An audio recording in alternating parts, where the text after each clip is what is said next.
যেমনটি দেখছিলেন যে অন্তর্বর্তী সরকারের প্রধান উপদেষ্টা ডক্টর মোহাম্মদ ইউনূস দেশের রাজনৈতিক দলগুলোর সঙ্গে সংলাপে বসছেন কিছুক্ষণ পর থেকে।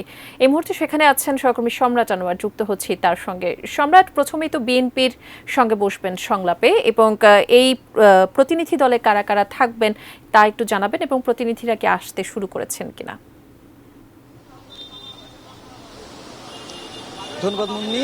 এর আগেই আমরা একটি প্যাকেজ দেখছিলাম, যেখানে আসলে বলে দিয়েছেন আমার সহকর্মী কিশোর জাহান যে কারা কারা মূলত এখানে আসতে পারেন আজকে প্রথম দিনে। আপনারা জানেন যে এর আগেই প্রধান উপদেষ্টার পক্ষ থেকে জানানো হয়েছিল যে আজকের থেকে তৃতীয় দফায় এই রাজনৈতিক দলগুলোর সঙ্গে প্রধান উপদেষ্টা ডক্টর মোহাম্মদ ইউনূস তিনি সংলাপে বসবেন, এবং যেটি ধারণা করা হচ্ছিল যে এই সংলাপটা হয়তো কিছুদিন পর শুরু হতে পারে। তবে আমরা দেখেছি যে এই সংলাপটি মূলত আজকেই হচ্ছে, এবং কি এই যে নির্বাচন যে সংক্রান্ত সংস্কার সহ 6টি সংস্কার কমিশন গঠন করা হয়েছে, এবং সামনের দিকে আসলে যে ধরনের সংস্কার ব্যবস্থা অর্থাৎ রাষ্ট্র সংস্কার নিয়ে যে কথাগুলো বলা হচ্ছে সেই ব্যবস্থাপনাগুলো আসলে কি হতে পারে, সেই সব বিষয়গুলো নিয়ে আসলে আলোচনা কথা এখানে শুনতে পেরেছি।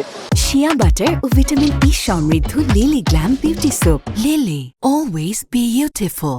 তবে মূল যে বিষয়গুলো, এই যেসব দলগুলোর সাথে আজকে আলোচনায় বসবেন সেই সব দলগুলোর পক্ষ থেকে কিন্তু নিশ্চিত করে কিছু বলা হয়নি। তারা যেটি মূল বিষয় বলেছেন যে তারা আসলে আজকে প্রধান উপদেষ্টার সঙ্গে বসবেন, এবং প্রধান উপদেষ্টা কি বলছেন অর্থাৎ অন্তর্বর্তীকালীন সরকার প্রধান কি বলবেন তারা সেটি শুনবেন, এবং তার পরবর্তীতে তাদের কর্মপন্থা সেটি ঠিক করবেন, এবং তারা চেষ্টা করবেন যে এই যে ব্যবস্থাপনা যে সংস্কারের কথা বারবার বলা হচ্ছে সেই সংস্কারের পদ্ধতি কিংবা সামনের যে নির্বাচন হবে সেই নির্বাচনের রূপরেখা কি হবে সেই বিষয়ে তারাও তাদের মন্তব্যগুলো জানাবেন। তো আসলে এই 2:30 থেকে এখানে আনুষ্ঠানিকভাবে যে সংলাপ সেটি শুরু হবে বিএনপিকে দিয়ে, এবং যেটি বলছিলেন যে আসলে কারা কারা থাকবেন, আমরা এখন পর্যন্ত যেটি জেনেছি যে মূল যে দলের যারা শীর্ষ নেতৃবৃন্দ তারাই তো থাকবেন, তবে বিএনপির পক্ষ থেকে এখানে নেতৃত্ব দেবেন হচ্ছেন দলের মহাসচিব মির্জা ফখরুল ইসলাম আলমগীর। এরপরে জামায়াতে ইসলামীও এখানে আসবেন, তারপরে অন্যান্য যে